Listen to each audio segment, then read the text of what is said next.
Olá, eu sou Renato Cruz e este é um vídeo da série Quem Inova. Está aqui comigo o Antônio José Roque, diretor do projeto Sirius e diretor-geral do Centro Nacional de Pesquisa em Energia e Materiais, CNPEM. Tudo bem, José Roque? Tudo bem. Olá, Renato. Obrigado aí pelo interesse sobre o projeto e sobre o CNPEM. Estamos aqui para esclarecer para a sociedade o que é esse magnífico projeto. Eu que agradeço. Então, para começar, explica um pouco o que é o Sirius. Bom, o Sirius é um laboratório síncrotron de última geração. Então, vamos lá. Primeiro, o que é um laboratório síncrotron? Para investigar diferentes tipos de materiais orgânicos e inorgânicos, né? Entendê-los, você precisa compreender como que eles funcionam na sua escala mais fundamental, que é a escala dos átomos, das moléculas, a nanoescala também. Para isso, você precisa de ferramentas especiais, e uma ferramenta que é extremamente utilizada e importante é você utilizar raio-x, né, e outras frequências, né, de luz, como a gente fala, entre aspas, ou radiação eletromagnética, tá, para investigar. E você precisa de uma fonte, então, que tem o que a gente chama de alto brilho. Compare uma lanterna com uma ponteira laser é uma fonte de muito mais alto brilho do que uma lanterna. A lanterna tem uma área emissora grande, uma abertura angular grande, é boa para iluminar um objeto grande. Uma ponteira laser tem uma área emissora pequena, uma abertura angular pequena, ou seja, bastante colimada, é boa para iluminar a longas distâncias o objeto pequeno. Então, você quer uma fonte que se pareça com uma ponteira laser, vamos dizer assim, e que emita raio-x, ultravioleta e outras frequências. Então, é isso que você gostaria. Como fazer isso? A física mostra que se eu acelerar partículas, né, a velocidades próximas à da luz e desviar essas partículas com campos magnéticos, elas vão emitir exatamente esse tipo de luz, de radiação, que é chamada de luz síncrotron. Ela tem amplo espectro e alto brilho. Então, o que eu preciso fazer? Construir um conjunto de aceleradores, utilizar partículas leves como elétrons, porque daí a potência emitida vai ser maior ainda. Então, eu mantenho esses elétrons acelerados a velocidades próximas à da luz e desvio a trajetória desses elétrons de forma controlada. É como se eu tivesse um carro, né, os elétrons fossem os carros que estão andando numa pista, né, como se fosse uma pista de autorama, e os ímãs é que estão mantendo esses carrinhos, né, os elétrons, nessa pista. E quando eu faço uma curva, sai na tangente. Se eu fosse na analogia do carro, é como se alguém abrisse a janela e jogasse para fora aí umas bolinhas de tênis, e elas vão sair na tangente. O que está saindo na tangente aqui é a luz, são os fótons, né?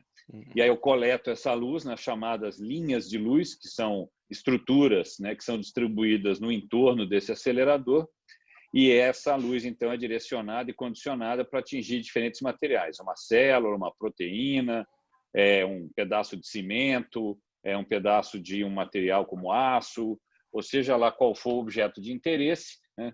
A luz vai interagir, né? A radiação eletromagnética vai interagir com esses diferentes materiais, eu coleto resultados de interação em detectores, analiso e, com isso, consigo aprender uma série de questões importantes sobre qualquer material. Então, o laboratório, o conjunto de estruturas, que tem os aceleradores, as linhas de luz, o prédio, etc., é chamado de um laboratório de luz síncrotron.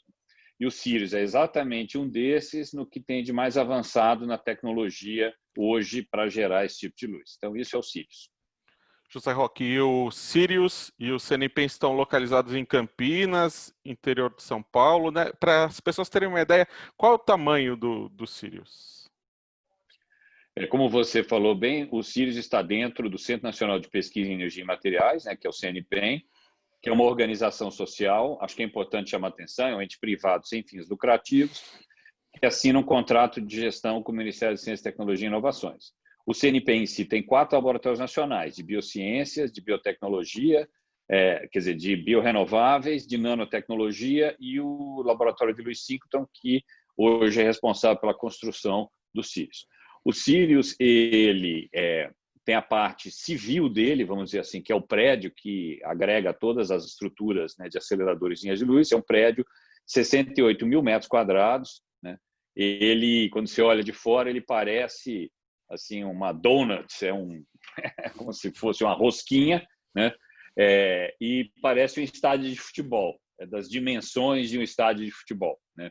E no seu interior, né, na parte interna aí da rosquinha, você tem um conjunto de aceleradores, que são esses que vão ter os elétrons circulando, que vão gerar luz síncrona, e distribuídos no entorno, né, desse anel interno da rosquinha, você tem as chamadas linhas de luz.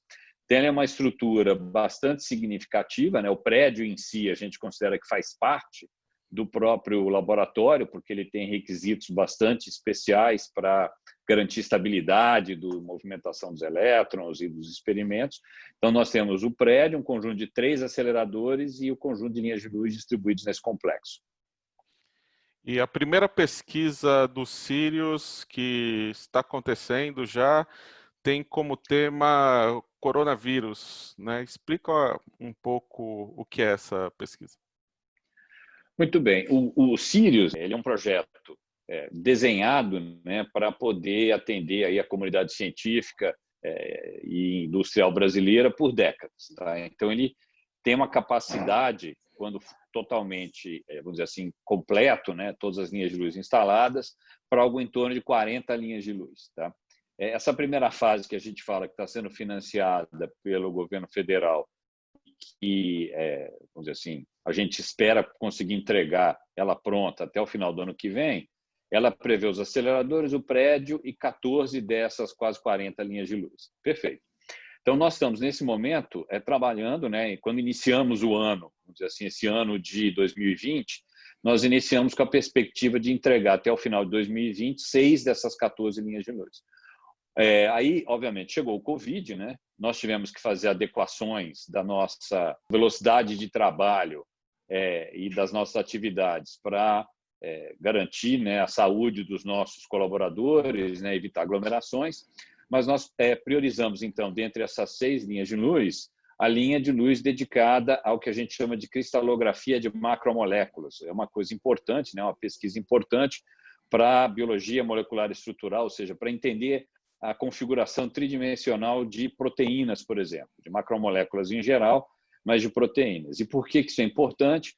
Porque é uma ferramenta utilizada pelos pesquisadores para compreender essa estrutura tridimensional, e uma vez compreendendo essa estrutura tridimensional de proteínas, você pode buscar, por exemplo, interferir se essa proteína fizer parte de algum metabolismo, como no caso, por exemplo, do coronavírus, você pode conseguir, com isso, desenhar, né, possíveis fármacos. Então, a gente entendia que era uma ação importante nesse momento e colocamos nossos esforços para a conclusão quanto antes dessa linha de luz chamada Manacá, que é uma linha específica para essa atuação.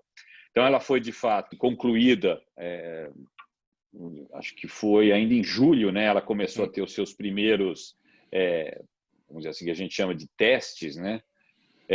E aí, já como é que se diz? Em julho, nós conseguimos fazer um primeiro teste, 11 de julho, se não me engano, foi o dia que nós fizemos o primeiro teste com proteínas que foram cristalizadas pelo Laboratório Nacional de Biociências, de uma proteína já, vamos dizer assim, conhecida, chamada 3CL do coronavírus. Então, isso demonstrou a capacidade do equipamento de estar funcional.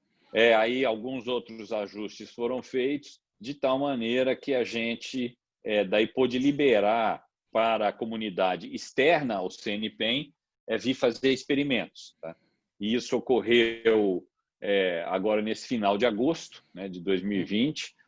Veio uma equipe da Universidade de São Paulo, campus de São Carlos, com um conjunto de vários cristais de proteínas para poder fazer essa identificação, como eu falei, da estrutura tridimensional e como que ela se relaciona com potenciais fármacos. Então, eu acho que isso é um marco muito importante, porque mesmo no momento dessa crise, né, da pandemia, o laboratório CNPEM se esforçou, né, para poder fornecer para a comunidade científica brasileira, mesmo que em condições ainda que não são vamos dizer assim, as que a Manacá terá, né, no futuro, né, nas condições, vamos dizer assim, de projeto, mas já permitindo fazer experimentos competitivos, mesmo quando comparado com laboratórios no exterior. Então, é isso que foram essas atividades, e a gente espera que pelos próximos meses, né, daqui de setembro até o final de 2020, poder ir liberando, eventualmente, outras linhas de luz, também inicialmente com esse foco para o coronavírus, mas uma vez que a situação da pandemia melhore, que a gente possa daí abrir para outras pesquisas também. E que tipos de outras pesquisas que poderiam ser feitas? Eu lembro que uma vez eu escrevi sobre os Sírios há alguns anos e tinha aplicações, por exemplo, de geologia para exploração de petróleo, novos materiais para polímeros e outros novos materiais. Quais são as possibilidades? Bom, basicamente você já listou um conjunto bom aí dessas possibilidades. Então vamos pegar da Manacá, né? Que é essa linha que foi inicialmente utilizada para proteínas do COVID. Ela é uma linha que pode ser utilizada para pesquisa de forma ampla em biologia, em biociências. Então, existem vários grupos que investigam diversas doenças, não só o coronavírus, né, mas outros vírus, bactérias, ou entendimento e compreensão de questões ligadas à saúde, que também poderiam vir, né? Então, você vai expandir, vamos dizer assim, a capacidade de pesquisa nessa área de biologia e de saúde para Manacá. Outras linhas de luz que a gente espera estar entregando ao longo desse ano de 2020, o início de 2021, são linhas que vão ter permitir pesquisas importantes também na área de saúde, né? Mas também de polímeros, nanomateriais, estrutura de matéria mole, que a gente fala, né? Plásticos, embalagens, questões ligadas a cosméticos, questões ligadas a magnetismo, catálise, né? Processos. Depois também, quando a gente tiver a linha de alta energia funcionando, que é a maior, daí sim, questões ligadas à compreensão de como que petróleo flui em rochas, questões ligadas a solo, questões ligadas a vamos dizer, características de cimento e outros materiais construtivos, aços, né? Você vai poder ter outra linha que vai ser uma linha bastante, vamos dizer assim, singular dentro aqui dos Sírios, que é para condições extremas, que a gente fala, que é a EMA, que vai ser importante para investigar materiais em condições de alta pressão, altas e baixas temperaturas, altos campos magnéticos. Então, você pode ter gente estudando propriedades de materiais do interior da Terra, interior de outros planetas, ou em compreensão do diagrama de fase, que a gente fala de diferentes compostos, né? Importantes para a compreensão de magnetismo, supercondutividade. Você pode, como você falou também, entender vários processos ligados à agricultura, solos. Ou seja, a gente pode ficar aqui listando praticamente qualquer área do conhecimento vai começar a se beneficiar de um equipamento como esse. Porque, como eu mencionei, sendo o equipamento, que é uma ferramenta que permite você entender a estrutura mais fundamental, né, de qualquer tipo de material, ela tem aplicação extremamente ampla, né? Porque qualquer material pode ser, em princípio, investigado utilizando os Sírios. Então, o que é importante que as pessoas entendam é que, assim, você tem que, obviamente, ter perguntas sobre um determinado problema, certo?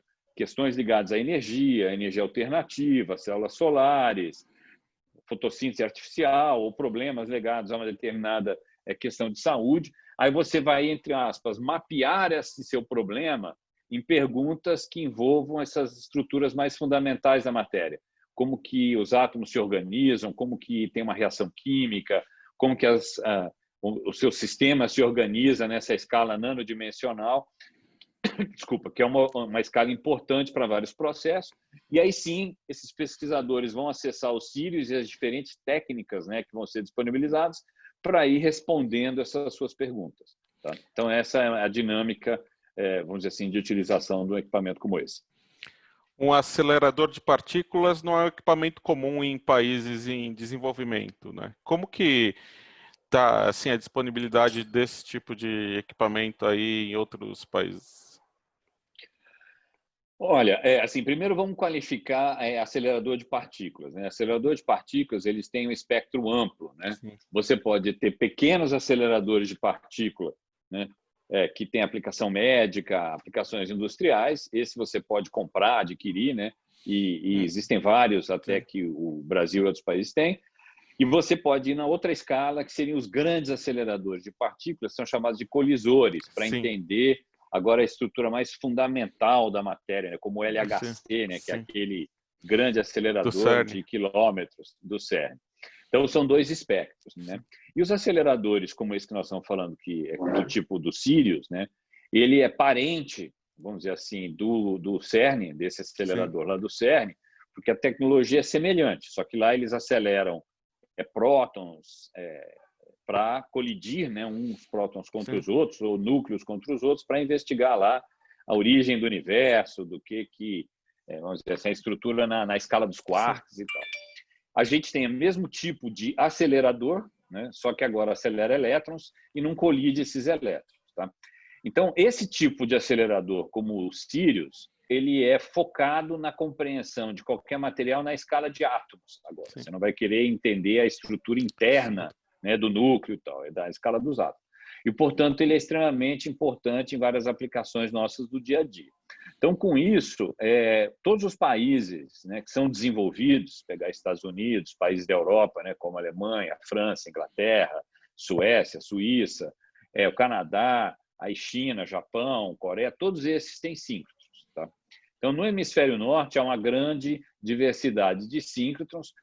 A grande maioria deles, praticamente a totalidade dos mais avançados, são chamadas terceira geração, e o mundo agora está caminhando para a chamada quarta geração. Tem um hoje de quarta geração, vamos dizer assim, parecido com o Sirius na Suécia, que foi o primeiro que começou a operar, e a Europa, né, a comunidade europeia, tem um síncrotron maior, que fica localizado em Grenoble, que também está iniciando a sua operação nessa nova geração. E no hemisfério sul só tem dois países que têm síncrotron. Um é a Austrália e o outro é o Brasil. Inclusive, o Brasil foi pioneiro, ele foi o primeiro país do hemisfério sul a construir um síncrotron, lá na década de 80, no final de 80, entre 1987 e 97, construiu o primeiro síncrotron do hemisfério sul, ainda o único da América Latina, né? Operou por mais de 20 anos, que era um síncrotron de segunda geração. E aí o Brasil, desde 2009, se engajou no desenvolvimento do projeto Sirius, que no final de 2012 ele começou nessa versão, né, de quarta geração, começou a construção em janeiro de 15, e o Brasil hoje vai ser um dos primeiros países do mundo a ter um síncrotron de quarta geração. Então, o Brasil não somente pioneiro no hemisfério sul, eu diria que agora nós somos pioneiros, um dos pioneiros no mundo inteiro.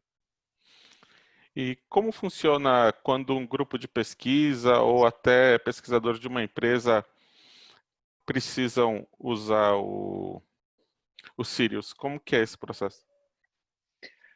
O processo é um processo, vamos dizer assim, meio que padrão em vários síncrotrons do mundo. Nós temos um tempo, né, que é disponibilizado. Então, você tem, como eu falei, as diferentes estações experimentais, né, ou linhas de luz. Aí você tem uma página, né, que você tem uma página lá do Sirius, né, do Laboratório Nacional de Luz Síncrotron. Nessa página você tem um portal de acesso, então as pessoas interessadas vão lá, se cadastram, né, e aí tem um processo de submissão de uma proposta de pesquisa. Aí, vamos dizer assim, quando estiver num modo regular de operação, ainda não é esse o caso, mas quando você estiver num modo regular de operação, essas propostas de pesquisa são avaliadas por grupos de pesquisadores, né, experientes em diferentes áreas, externos, inclusive, ao laboratório, e eles vão fazer uma avaliação vamos dizer assim, da qualidade, da dificuldade técnica, do potencial daquela pesquisa, e se aquela pesquisa for bem classificada, você terá acesso, aquele grupo, né, que submeteu, terá acesso àquela específica linha de luz por um determinado número de dias para poder vir fazer os seus trabalhos nessas diferentes áreas. Empresas também podem submeter e elas não necessariamente precisam passar por esse processo que eu descrevi. Empresas podem contactar a nossa área de inovação, nós temos no CNPEM uma área de inovação, e elas podem, ou, vamos dizer assim, comprar, como a gente fala, né, horas de utilização do Sirius, ou, eventualmente, podem desenvolver uma parceria de pesquisa com o CNPEM, que venha a utilizar não somente o Sirius, como, eventualmente, outros equipamentos. Quanto foi investido no Sirius?